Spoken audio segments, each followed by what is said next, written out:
সম্মানিত হাজির, রহমানের বান্দার এক নম্বর গুণ, তারা অহংকারী হয় না। তারা জানে যে আমার উৎস কি, আমার সৃষ্টির মূল উৎসটা কি, ঠিক না? রহমানের বান্দারা জানে।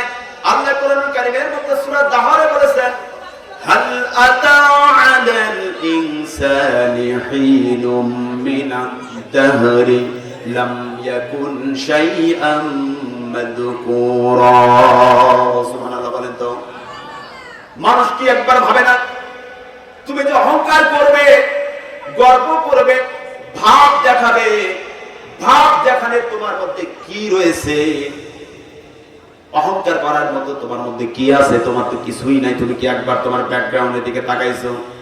তোমার ব্যাকগ্রাউন্ডে এমন অবস্থা ছিল, লাম ইয়াকুন শাইআম মাযকুরা, উল্লেখ করার মতো তোমার এমন একটা সময় ছিল, তোমাকে উল্লেখ করার মতো কোনো বস্তুই তুমি ছিল না। তুমি যে মানুষ, তুমি যে বডি নিয়ে আসছো, এই বডির পূর্বে ব্যাকগ্রাউন্ডে তুমি ছিলে এক ফোঁটা নাপাক পানি। মায়ের পেটের মধ্যে বাবার পৃষ্ঠদেশ থেকে আমি পৌঁছে দিলাম।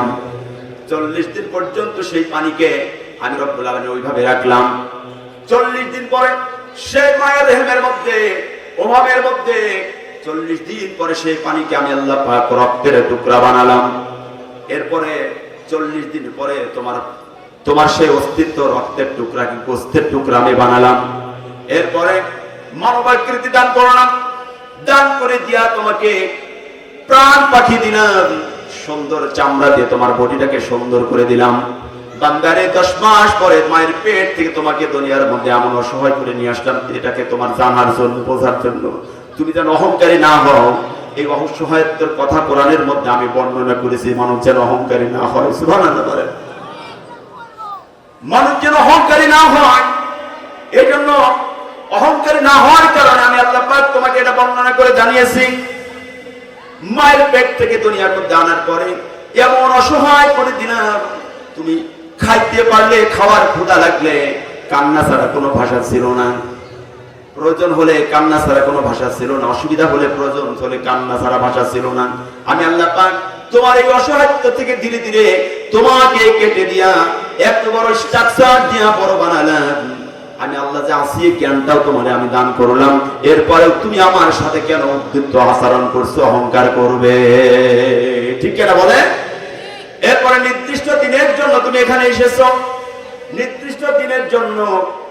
কাইফা তাকফুরুনা বিল্লাহি ওয়া কুনতুম আমওয়াতান। আল্লাহ বললেন মানুষ কিভাবে আমার সাথে কুফরি করে? তারা ছিল মৃত, ফাআহইয়াকুম, আমি তাদেরকে জীবিত করেছি। ঠিক কিনা বলেন? এরপর এটাই নাই, এটা বলে শেষ করা নাই, সুম্মা ইউমিতুকুম, তোমাদের কিন্তু এই পৃথিবীর হায়াতের পর আবার মৃত্যু হবে। এরপর আবার বলছেন সুম্মা ইউহয়িকুম, এরপরে আবার তোমাদেরকে জীবিত করা হবে। তারপরে বলেছেন সুম্মা ইলাইহি তুরজাউন, অবশেষে আমি আল্লাহর কাছে নিয়ে আসা হবে। কেন? সুম্মা লাতুসআলুনা ইয়াওমাইযিন আনিন নাঈম, আমি যে নিয়ামত তোমাকে দিয়েছি এটার হিসাব নেওয়ার জন্য। তোমাকে কি এমনি ছেড়ে দেব? মানুষ অহংকার কেন করবে? তাহলে রহমানের বান্দার এক নম্বর কোয়ালিফিকেশন, সে কখনো অহংকারী হবে না, জমিনে চলবে, ভদ্র চিত্ত চলবে, মানুষের মতো করে চলবে। সে আল্লাহর বান্দা, এটা তার ব্যবহারে, তার চলনে এটা প্রমাণ করে দেবে।